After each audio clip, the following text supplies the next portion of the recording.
Hello friends, welcome back to my channel. இன்றைக்கி நம்ம சேனலில் ரேஷன் அரிசியை மட்டும் வச்சு எப்படி இட்லிக்கு மாவு சாஃப்டாக அரைக்கிறதுன்னு தான் இந்த வீடியோவில் பார்க்க போகிறோம். கரெக்டான மெஷர்மெண்ட்டில் சொல்லியிருக்கேன். வீடியோவை ஸ்கிப் பண்ணாமல் பாருங்கள்.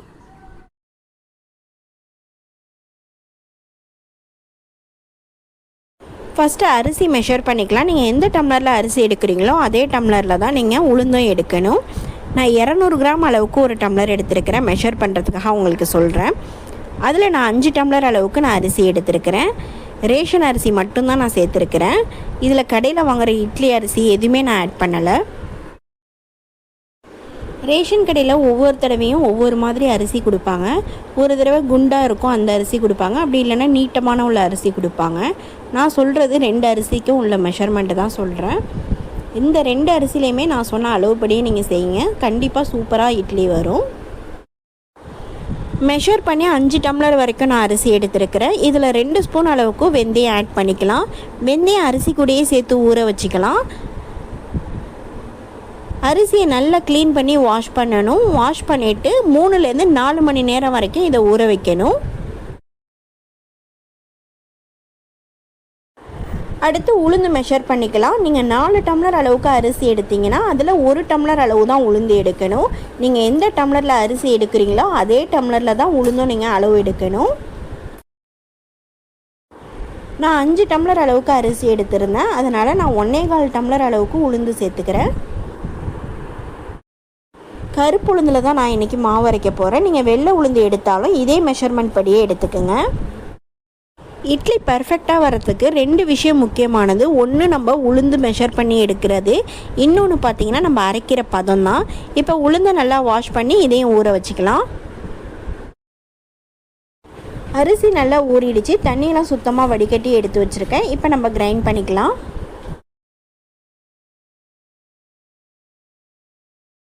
ஃபஸ்ட்டு உளுந்து அரைச்சிட்டு கூட நீங்கள் அரிசி அரைச்சிக்கலாம். நான் எப்பயுமே அரிசியை அரைக்க விட்டுட்டு அதுக்கப்புறம் உளுந்து க்ளீன் பண்ணி தான் எப்பயுமே போடுவேன்.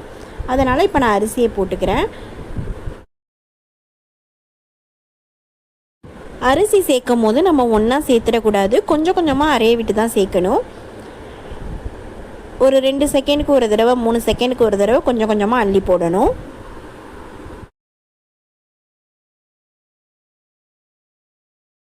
குவான்டிட்டி உங்களுக்கு அதிகமாக இருந்துச்சுன்னா நீங்கள் 2 தடவை கிரைண்ட் பண்ணிக்கிங்க, கொஞ்சம் கொஞ்சமாக போட்டு.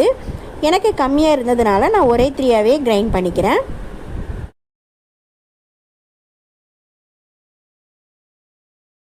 அரிசி அரைக்கும் போது நம்ம எடுத்தோடனே தண்ணி அதிகமாக சேர்த்துடக்கூடாது. கொஞ்சம் கொஞ்சமாக தண்ணி தெளித்து தான் நம்ம அரைக்கணும். ஏன்னா நம்ம இட்லிக்கு மாவு அரைக்கிறதுனால கெட்டியாக அரைக்கணும். அதிகமாக தண்ணி சேர்த்துட்டோம்னா நமக்கு மாவு வந்து கெட்டியாக வராது.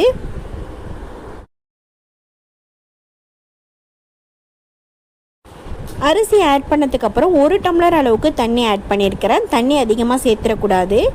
கொஞ்சமாக தண்ணி சேர்த்துட்டு நம்ம மூடி போட்டு ஒரு 10 நிமிஷத்துக்கு அப்புறம் ஓப்பன் பண்ணி பார்க்கலாம். ரொம்ப கெட்டியாக இருந்துச்சுன்னா கொஞ்சமாக தண்ணி சேர்த்துக்கலாம்.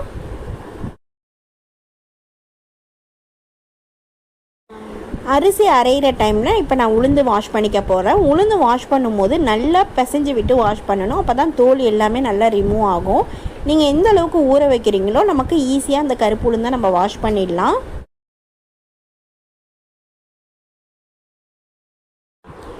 இப்போல்லாம் நிறைய பேர் கருப்பு உளுந்தில் செய்கிறது கிடையாது. கழுவுறதுக்கு அலுப்புப்பட்டுக்கிட்டு வெள்ளை உளுந்துலேயே ஊற வச்சு இட்லி மாவு அரைச்சிட்றாங்க. அந்த மாதிரி அரைக்கிறதுல டேஸ்ட் அந்தளவுக்கு நல்லா இருக்காது. கருப்பு உளுந்தில் செஞ்சு பாருங்கள், ரொம்பவே நல்லாயிருக்கும்.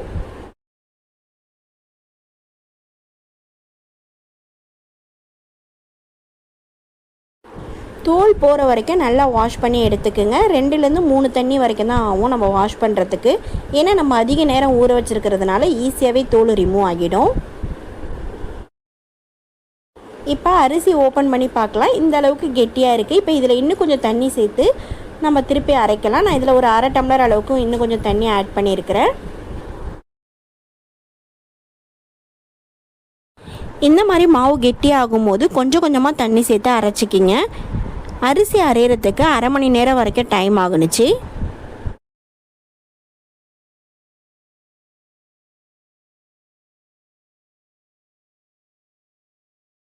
சைடில் மாவு எல்லாத்தையுமே எடுத்து விடணும். வெந்தயம் எல்லாமே நமக்கு சைடில் தான் ஒதுங்கி இருக்கும். இந்த மாதிரி எடுத்து விடுறப்ப எல்லாமே நல்லா அரையும். இப்போ மாவு எடுத்து பார்க்குறப்ப கொஞ்சம் கொரகொரப்பாக இருக்கணும், இதுதான் கரெக்டான பதம். அரிசி நல்லா அரைஞ்சிருச்சு. இப்போ இது எல்லாத்தையுமே ஒரு ஏனத்துக்கு மாற்றிக்கலாம். ரொம்ப நைஸாக அரைச்சிடக்கூடாது, கொஞ்சம் கொரகொரப்பாக தான் இருக்கணும்.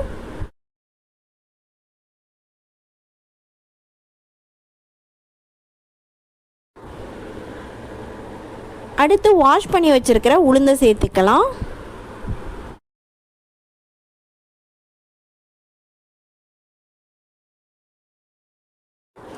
உளுந்தும் நீங்கள் அதிக குவான்டிட்டி எடுத்திங்கன்னா 2 தடவை போட்டு கிரைண்ட் பண்ணிக்கிங்க. எனக்கு நான் கொஞ்சமாக எடுத்துருக்கிறதுனால ஒரே ட்ரிப்பாகவே போட்டுட்டேன்.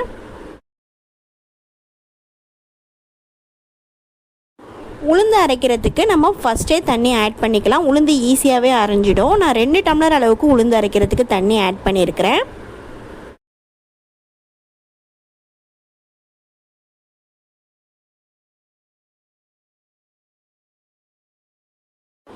நான் ரெகுலராக இதே மெஷர்மெண்ட்டில் அரைக்கிறதுனால தண்ணி அளவு தெரியும், அதனால் நான் ஃபஸ்ட்டே ஆட் பண்ணிட்டேன். நீங்கள் ஃபஸ்ட் டைம் அரைக்கிறதா இருந்தீங்கன்னா நீங்கள் கொஞ்சம் கொஞ்சமாகவே தண்ணி சேர்த்துக்குங்க. இப்போ மூடி போட்டு உளுந்தே நம்ம அரைச்சிக்கலாம். உளுந்து அரைகிறதுக்கும் டைம் பார்த்திங்கன்னா அரை மணி நேரம் தான். அரை மணி நேரத்துலேயே உளுந்தும் சூப்பராக அரைஞ்சி வந்துடும்.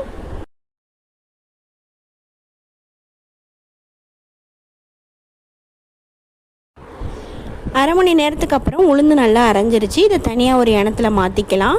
உளுந்து அரைக்கும் போது நல்லா சாஃப்டாக அரைக்கணும் மாவு. அரிசி மட்டும்தான் கொஞ்சம் கொரகொரப்பாக அரைக்கணும்.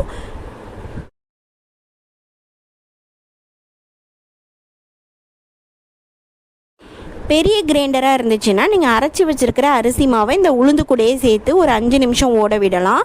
மாவு எல்லாமே ஒன்றா மிக்ஸ் ஆகிடும். நான் இப்போ தனித்தனியாக பவுலுக்கு தான் மாற்றிருக்கேன்.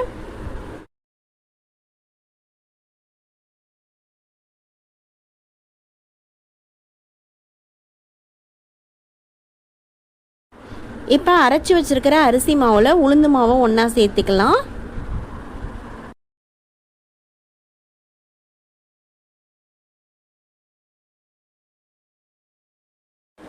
உளுந்து மாவும் அரிசி மாவும் ஒன்றா மிக்ஸ் ஆகணும், அந்தளவுக்கு நல்லா மிக்ஸ் பண்ணணும்.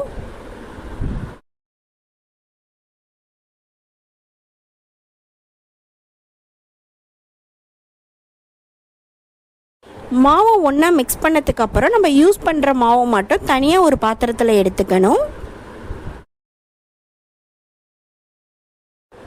எனக்கு தேவைப்படுற அளவுக்கு மாவை தனியாக ஒரு பாத்திரத்தில் மாற்றிருக்கிறேன். 3/4 அளவுக்கு எடுத்துருக்கிறேன், ஃபுல்லாக எடுக்கக்கூடாது.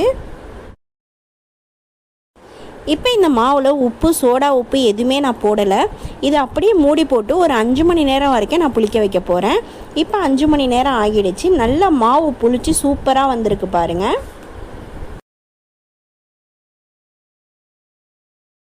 இந்த மாவு புளிக்கிறதுக்கு நான் எதுவுமே சேர்க்கலை, ஆனால் சூப்பராக மாவு நல்லா புளிச்சு வந்துருச்சு பாருங்கள். நீங்களும் இதே மாதிரி ட்ரை பண்ணி பாருங்கள். எப்பயுமே புளிக்க வைக்கும் போது மாவு 3/4 வாசி எடுத்துக்கோங்க. கரெக்டான அளவில் தண்ணி சேர்த்ததுனால இட்லி சுடுறதுக்கு மாவு நல்லா கரெக்டான பதத்தில் இருக்குது. தனியாக மாவு கொஞ்சமாக எடுத்து அதில் உப்பு மட்டும் போட்டு கலக்கி எடுத்துருக்கிறேன். இப்போ நான் இதில் இட்லி சுட்டு காட்டுறேன், எப்படி வந்திருக்குன்னு பாருங்கள்.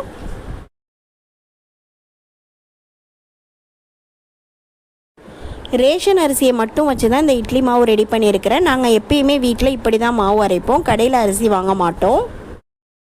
நான் அன்றைக்கி மினி இட்லி தான் ஊற்றிருந்தேன். நல்லா வெந்து சூப்பராக வந்திருக்கு பாருங்கள்.